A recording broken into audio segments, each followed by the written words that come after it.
$1.87. That was all, and 60 cents of it was in pennies. Pennies saved 1 and 2 at a time by bulldozing the grocer and the vegetable man and the butcher until one's cheeks burned with the silent imputation of parsimony that such close dealing implied.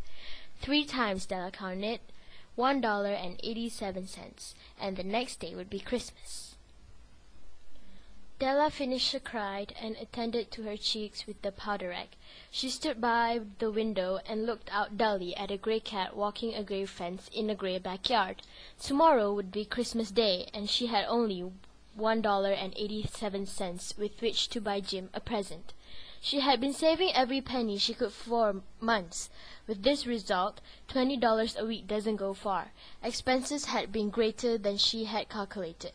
There always were. Only $1.87 to buy a present for Jim, her Jim. Many a happy hours she had spent planning for something nice for him, something fine and rare and sterling, something just a little bit near to being worthy of the honor of being owned by Jim. She whirled from the window and stood before the glass.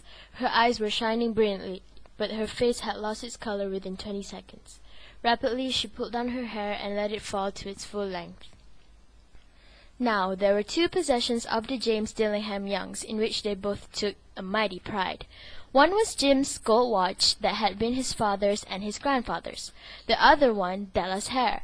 Had the Queen of Sheba lived in the flat across the air shaft, Della would have let her hair hang out the window some day to dry just to depreciate Her Majesty's jewels and gifts. Had King Solomon been the janitor, with all his treasures piled up in the basement, Jim would have pulled out his watch every time he passed, just to see him pluck at his beard from envy. On went her old brown jacket, on ran her old brown hat. With a whirl of skirts and with the brilliant sparkle still in her eyes, she fluttered out the door and down the stairs to the streets. Where she stopped, the sign read, Madame Safrany, hair goods of all kinds. 1 flight up Della ran, and collected herself, panting. Madame, large, too wide, chilly, hardly looked the Safrany. Yes, I buy hair. Take your hat off and let's have a sight at the look of it. Let's see. $20.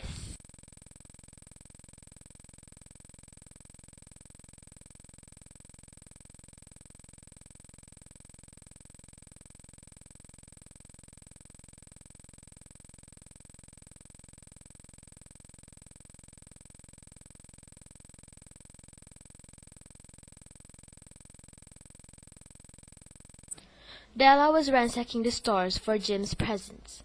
She found it at last. It surely had been made for Jim and no one else.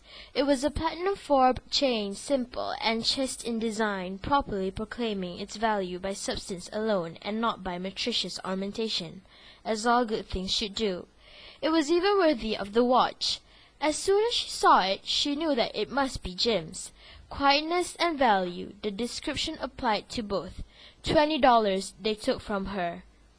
Grand as the watch was, he sometimes looked at it on the sly on account of the old leather strap that he used in place of the chain. At 7 o'clock the coffee was made, and the frying pan was on the back of the stove, hot and ready to cook the chops. Jim was never late. Della doubled the fob chain in her hand and sat on the corner of the table near the door that he always entered. Then she heard his step on the stairway down on the first flight, and she turned white for just a moment. She had a habit of saying a little silent prayer about the simplest everyday thing. Please, God, make him think I am still pretty. Della wriggled off the table and went for him. Jim, darling, don't look at me that way. I had my hair cut off and sold because I couldn't have lived through Christmas without giving you a present. You'll grow out again. You won't mind, will you? You say your hair is gone? I just had to do it. My hair grows awfully fast. Say Merry Christmas, Jim, and let's be happy. You don't know what a beautiful, nice gift I've got for you. You needn't look for it. It's sold, I tell you. Sold and gone too. It's Christmas Eve, boy. Be good to me, for it went for you. Maybe the hairs on my head were numbered, but nobody could ever count my love for you. Shall I put the chops on, Jim?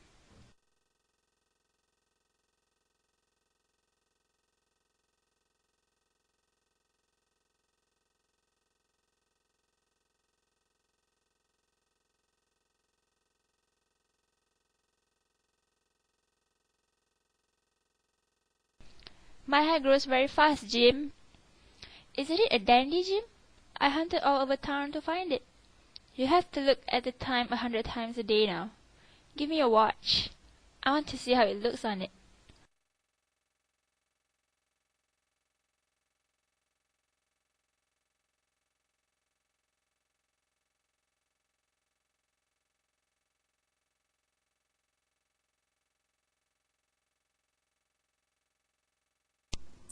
Del, let's put our Christmas presents away and keep them a while.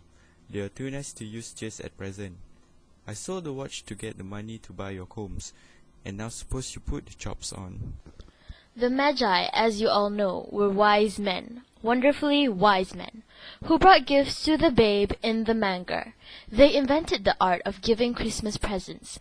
Being wise, their gifts were no doubt wise ones, possibly bearing the privilege of exchange in case of duplication.